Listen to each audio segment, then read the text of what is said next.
Hi, welcome to algebra class. Today we are going to learn how to solve quadratic equations by using the square roots method. The steps are written right here in this box. Procedure for solving quadratic equations by square roots method. Step 1 is to undo the addition and subtraction of the constant term. Step 2 is to divide both sides by the coefficient of x squared. Step 3 is to take the positive or negative square root of both sides. Negative numbers do not have square roots, so sometimes there's going to be no solution on these problems. And then step 4 is to round your answer to the nearest hundredth if necessary. And for step 5, if x is still not alone, undo remaining addition or subtraction. So we're going to solve these equations starting with number 1, 5x squared plus 12 equals negative 8. You're probably going to want to make sure you have a calculator handy to do these. So the first step is to undo addition or subtraction. There is addition in this problem, plus 12. So I'm going to minus 12 from both sides. So 5x squared will equal negative 20. Then we have to divide both sides by the coefficient of x squared, which is 5. So we'll divide by 5, divide by 5. X squared will equal negative 4. Now we're going to take the plus and minus square root of both sides. So I'm going to go square root of x squared and positive or negative square root of negative 4. The square root is going to cancel out the square. So x is going to equal the positive and the negative root of negative 4. If you go to your calculator, you're going to press the blue second button followed by the x squared button to get the square root to show up on your calculator screen. Then you can type negative 4 in here. But you're going to get an error, non-real answer. So this is not a problem with your calculator. There is no number that you can multiply by itself and give you negative 4. Because a negative times a negative would be positive, a positive times a positive would be positive. There's no number times itself that will give you a negative. So the answer here is going to be no solution. Okay, so if you end up with a negative under the square root, you should expect that the answer will come out to be no solution. All right, number 2. First step, we're going to undo the addition, which is the plus 12. We're going to undo it by going minus 12 to both sides. So x squared will equal negative 7. Now, there's nothing that we have to divide by on this problem, so we're just going to go right to taking the positive and negative square root of both sides. The square root cancels the square. And again, I have that negative number underneath the square root, which means the answer will be no solution. If you type that in your calculator, you're going to get that error, non-real answer message again. Okay, let's go to number 3. For problem 3, we're going to undo the subtraction first, so we will do that by adding 11 to both sides. So we have 3x squared equals 18. Now we're going to divide by the 3 to divide both sides by the coefficient of x squared. Divide by 3 on both sides. So x squared equals 6. Now we're going to take the positive and the negative square root on both sides. Oops. Plus or minus the square root of 6. Square roots cancel squares. Now we can type this in the calculator. Again, blue button for second, and then the x squared button, catty corner from the 7 to get the square root on your screen. We want square root of 6, which is 2.4. We're rounding to the hundredths place, which means 2 numbers after the decimal, so that 9 will round that 4 up to a 5. So the answer is going to be 2.45. So it's positive 2.45. And then also negative 2.45.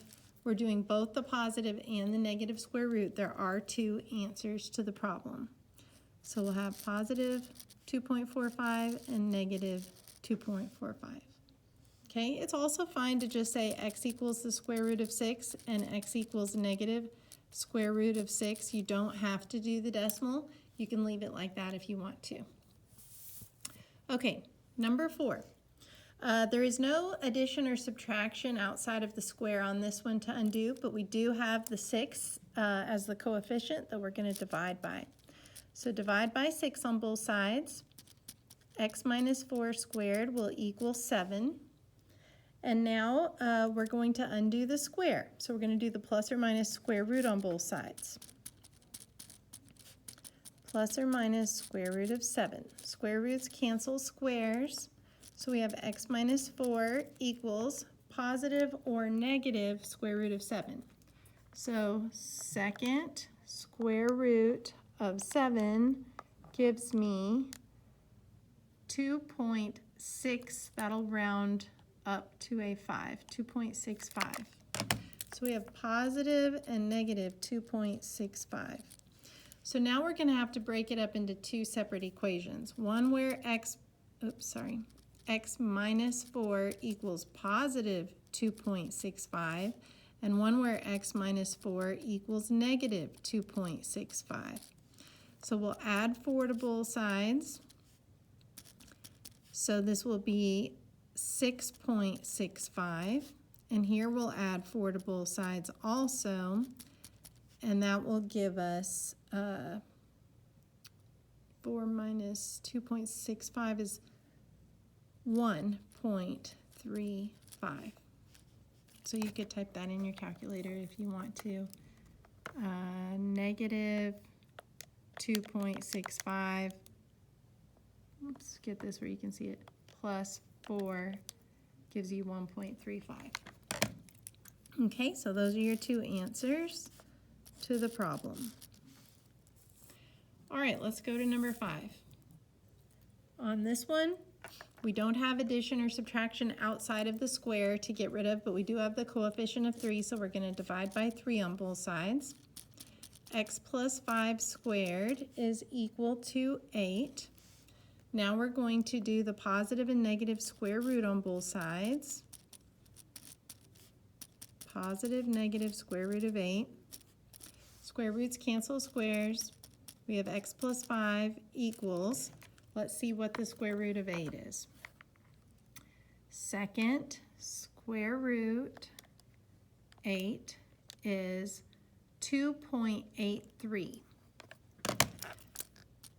So we're going to have positive 2.83 and negative 2.83. So now we're going to need to split it into 2 equations. X plus 5 is going to equal positive 2.83, and x plus 5 will also equal negative 2.83. So we're going to subtract 5 on both sides of the equation to get the x by itself.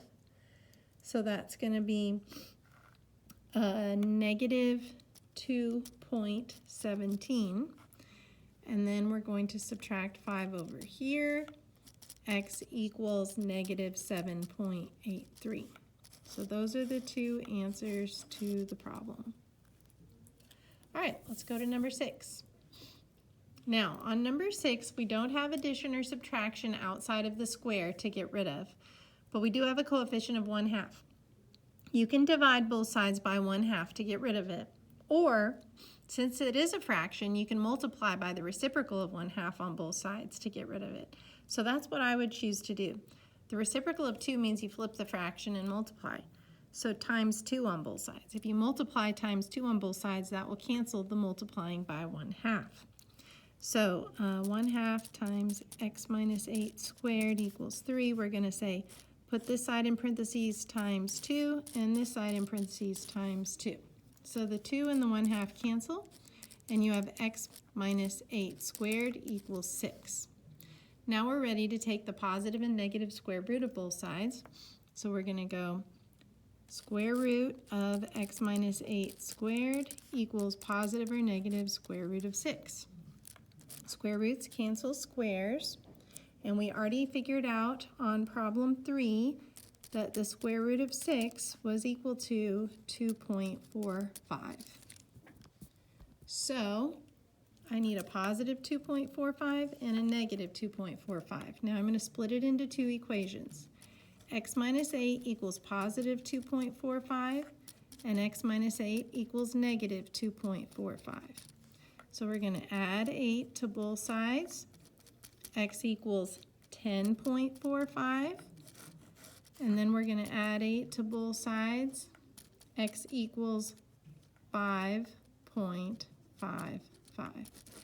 And of course, feel free to use your calculator to do that arithmetic with the decimals. Okay, let's go to the back and take a look at some star problems. So on problem number 7, it says, what are the solutions to 2 times the quantity x minus 7 in parentheses squared equals 32? So this problem is just like the ones we've been doing.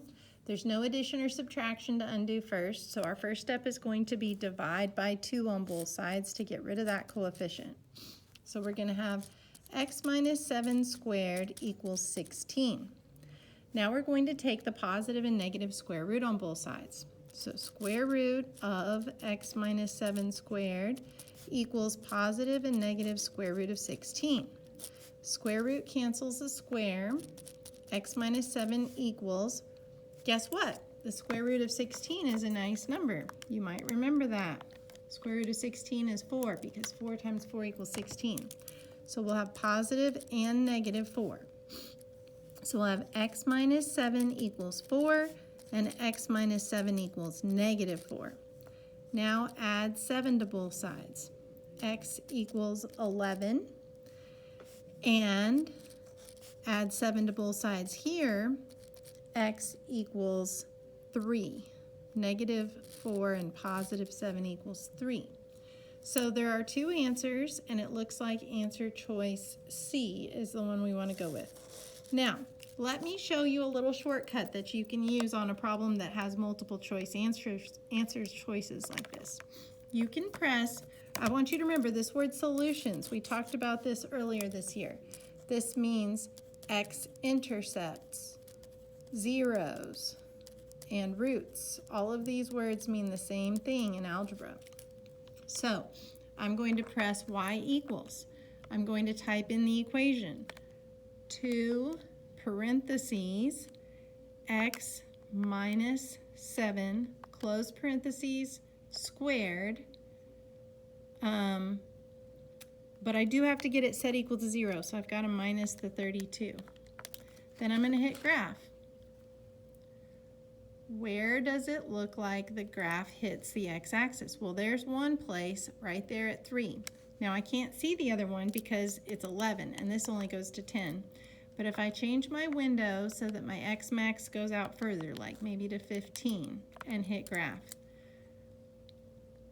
I'm going to be able to see 1, 2, 3, 4, 5, 6, 7, 8, 9, 10, 11. 11 is where it hits right there.